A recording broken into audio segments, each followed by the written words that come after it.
তো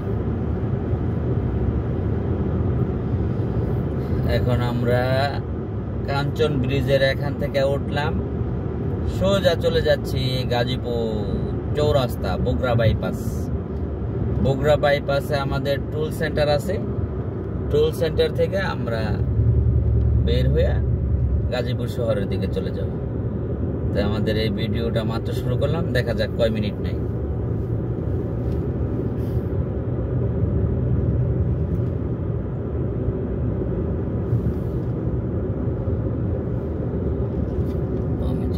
পার হয়ে যান বামের লেন দিয়ে, না জায়গা ওইসব দিতে হবে না, যাইতে থাক বামের লেন দিয়ে, হ্যাঁ যাইতে থাক। এবার তুই ফোন ইচ্ছা করে ধরতে পারস, ইম্পর্টেন্ট কল। হ্যাঁ আচ্ছা দেখ রাস্তা দাঁড়িয়ে কি লাগে ফোন দিলাম এই কইরে ও নাইস না গোটা বাজে কি করবো আর যাই হোক, আবার দিলে ধরিস না, ধরা দরকার নেই। এখন তুই কাছাকাছি যাই ধরবি। আমি তুই যে আমার সিস্টেমটা দেখছ না, সারাদিন ফোন দিলে আমি ফোন ধরি না, কারণ ওইটা আমি বুঝি যে কার ফোনটা ইম্পর্টেন্ট। আমি আবার ব্যাক করি, বোধহয় এই ফোন ধরার আমি ধরি দরকার নেই। নাহলে হ্যালো গাড়ি চালাইতেছি, আইতাছে একটু সমস্যা হয়ে গেছে, চাক্কা লাগাইছি।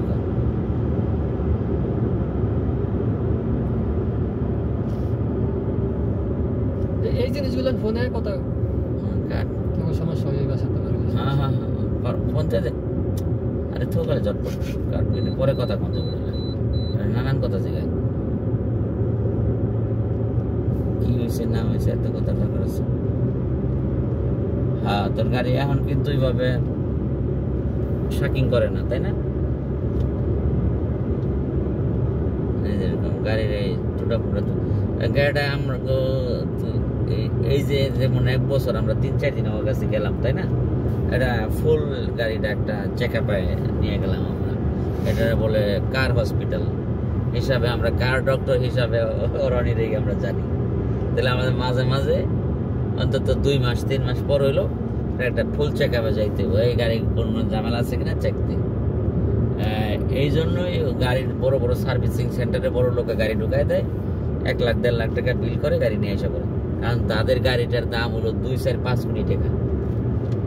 সার্ভিসিং এ, ওয়াশিং এ, অন্যান্য কাজ কাম কইরা যদি 50-60 টাকা যায়, তাও তো তার লাইফ রিস্ক থাকলো না। এই জন্যই গাড়িগুলো মেনটেনেন্স করে। তাহলে আমাদের সবারই উচিত নতুন পুরাতন যেই হোক গাড়ির এই সার্ভিসিংগুলো চেক করা। গাড়ির বেয়ারিং যাইতে পারে, চাকার ত্রুটি হইতে পারে, ব্রেকের ত্রুটি হইতে পারে, নানান ধরনের ফ্যাক্টর আছে। গাড়িটা চললে এটা মেনটেনেন্সের ব্যাপার আছে। এই হইল মূল ফাংশনটা। তো যাই হোক, আমরা এইগুলো সামনে আরো নজরদারিতে রাখবো। Simple mistake, big mistake. Simple মিস্টেকটা হইতে দেওয়া যাবে না, বিগ মিস্টেকের কাছে যাইতে দেওয়া যাবে না, ঠিক আছে? এগুলো আস্তে আস্তে আমগো শিক্ষা হইব, কিন্তু বেশি ভুল করে শিক্ষাটাও কিন্তু একটা ক্ষতি, বড় ধরনের ক্ষতি।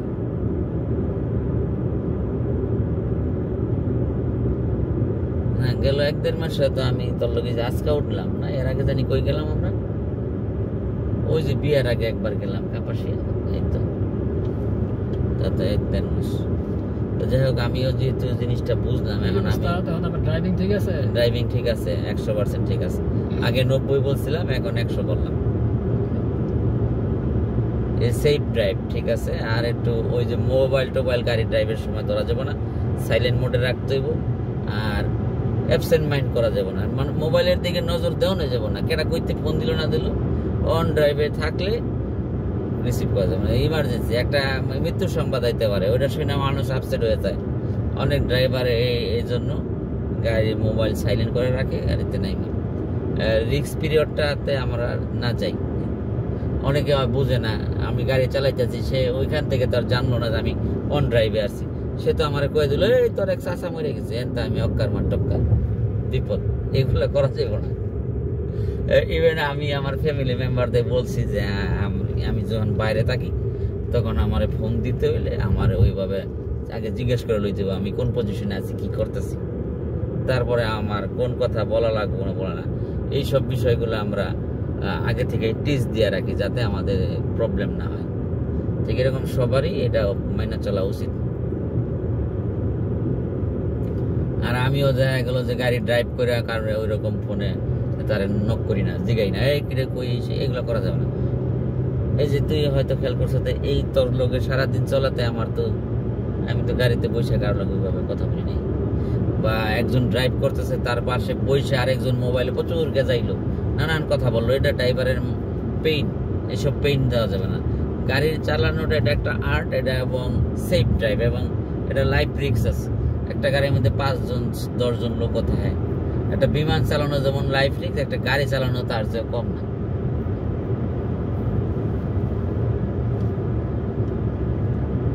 এই বিষয়গুলো মেনটেন করে, এই যে এই রোডটা এখন খুবই কমফোর্টেবল রোড, এবং এই যে আমরা যে ড্রাইভ করতেছি, রাইড করতেছি, এখানে হ্যাজার্ড কম। হ্যাজার্ড এই জন্যই কম যে এটা অনেক সেফলি তৈরি করছে, অনেক কস্টলি। এই রোডটা অনেক স্মুথ, এবং এটা টুলটাও মোটামুটি ভালোই নেই। এই শর্ট ডিস্টেন্সের এই ড্রাইভটাতে 150 টাকা নিতেছে সরকার, এই প্রাইভেট কারে। অন্যান্য গাড়ি আরো কম বেশি আছে। যাই হোক, এই এখানে টার্নিং পয়েন্ট আছে, জন্য স্পিড লিমিট 50 দেওয়া।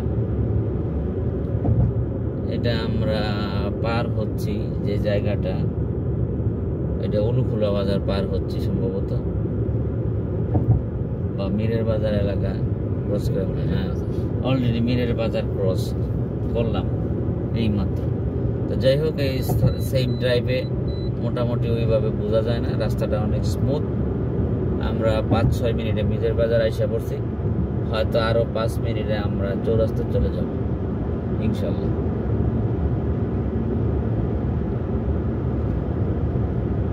তবে এতদিন যে গাড়িতে আমরা রাইড করলাম, তার মধ্যে আজকে সেরা। হ্যাঁ, ঢাকা আসা যাওয়া আমরা আজকে ফার্স্ট সেরা।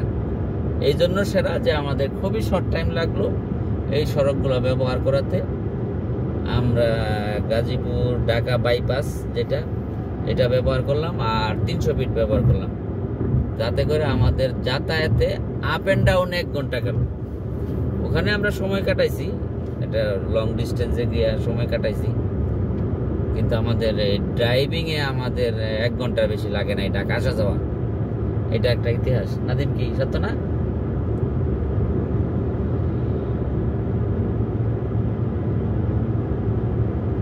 যাই হোক, এই অভিজ্ঞতাটা আমি আপনাদেরকে শেয়ার করলাম, এবং আমি এইটা লাইভ ফুটেজটা আপনাদেরকে ইউটিউবের মাধ্যমে, ফেসবুকেও আমি আপলোড করবো ইনশাল্লাহ, আপনারা সবাই দেখতে পারবেন। আমরা এখন আছি দিরাশ্রম বাইপাস।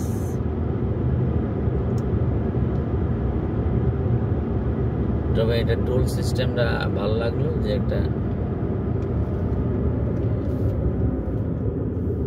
সিস্টেমটা ভালো লাগলো, কিন্তু এখানে আবার গাড়ি দাঁড়ানো কেন? ওরা নাস্তা টাস্তা খাইব এরকম কিছু? এটা সেই ওই যে, হ্যাঁ, গাড়ি দাঁড়াতে পারে না, তাও দাঁড়ায় এখানে গাড়ি রাইকা, এই যে এখানে খাইব চাপে। হ্যাঁ, এই চাপে পড়ন যাইব না, আর স্লো ড্রাইভ করতে হবে। এবং এই গাড়ি রাখার কারণে রং পার্কিং এর জন্য এই সমস্যা। হ্যাঁ হ্যাঁ হ্যাঁ, ও তো রাস্তা রাইখে কালাবোনা খাইতে আইছে, যে দেখলাম বাপটা, এটা কালাবোনার যে হোটেলটা ওটার সামনে রাখছে, ময়রান কালাবোনার সড়কে রাখছে নাকি, ওই রাখলো।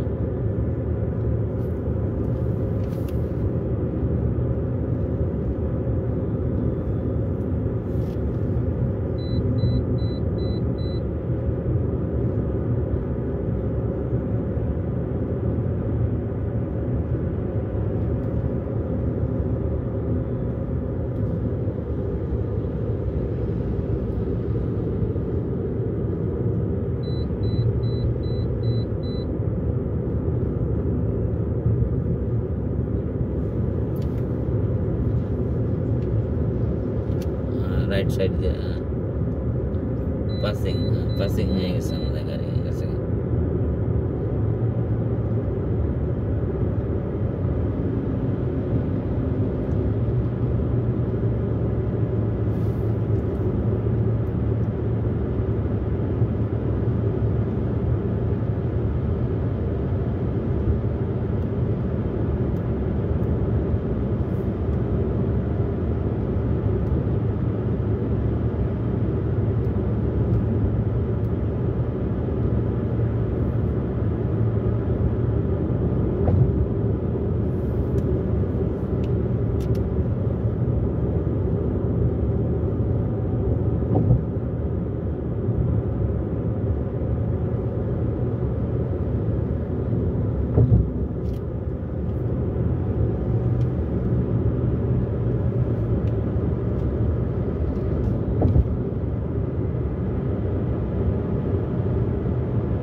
সামনে আমাদের টোল প্লাজা। আমরা সড়কের প্রায় শেষ প্রান্তে এসে পড়ছি, ঢাকা বাইপাসের। আমাদের পিছে একটা প্রাইভেট কার আছে, ও সম্ভবত আমাদেরকে ক্রস করবে এরকম একটা ব্যাপার মনে হইতেছে। যাই হোক, আমরা ঠিক শেষ পর্যায়ে এসে পড়ছি। আমরা আমাদের লেন ঠিক রাখে চলে যাচ্ছি, এবং নিঃসন্দেহে রাস্তাটা অনেক ভালো, সড়কটা। ওই যে ট্রাকের দীর্ঘ লাইন, এই ট্রাকগুলা অতিরিক্ত টোল না দেওয়ার কারণে ওরা বাম দিক দিয়ে এসে পড়ছে। মানে টোল দিয়েও আসতে পারে, টোল না দিয়েও আসতে পারে, কিন্তু ভবিষ্যতে সম্ভবত এই টোল সিস্টেমটা করবে, সব এই রোডে উঠাই দেবে, তাই না? যারা এদিক দিয়ে চলাচল করবে, ওই দীর্ঘ জটলা নিরসনের জন্য এই সড়কটি তৈরি করা, কিন্তু ট্রাক ড্রাইভাররা এখনো অভ্যস্ত না এই সড়কে ওঠার জন্য, তাই না? টোলেরা চলে যাইতেছে তারা বামের স্থানীয় সড়ক দিয়ে, এতে করে এই স্থানীয় সড়কের উপরে প্রচুর চাপ।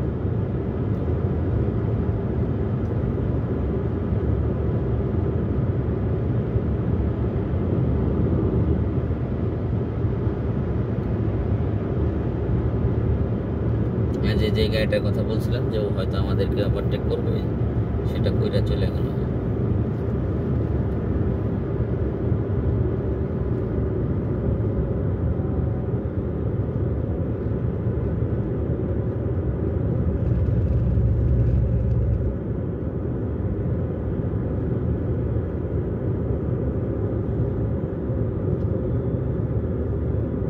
আমরা ইউটার্ন নিয়ে এসে দেখতে চলে যাবো শহরে।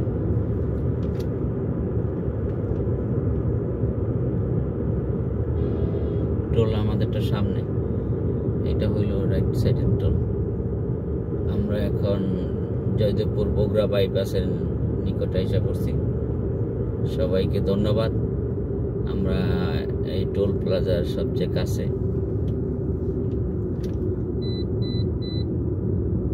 সবার ডাইনেরটা কি বন্ধ না খোলা?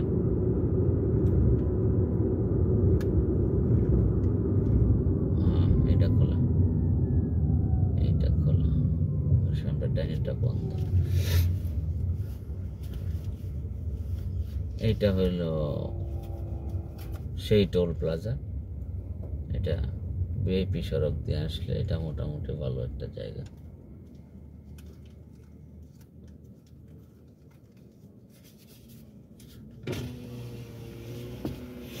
এখানে 150 টাকা টোল পে করলাম আমরা।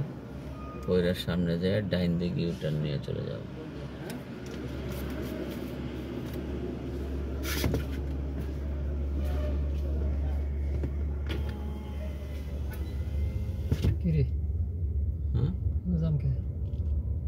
ট্রাকের জাম, ট্রাক ডাইনের লেনে যা, ডাইন দিক দিয়ে যাব, সোজা যা, সোজা যা।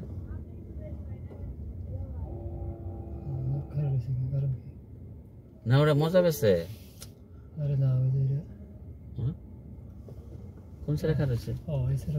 মজা পেয়েছে। হ্যাঁ,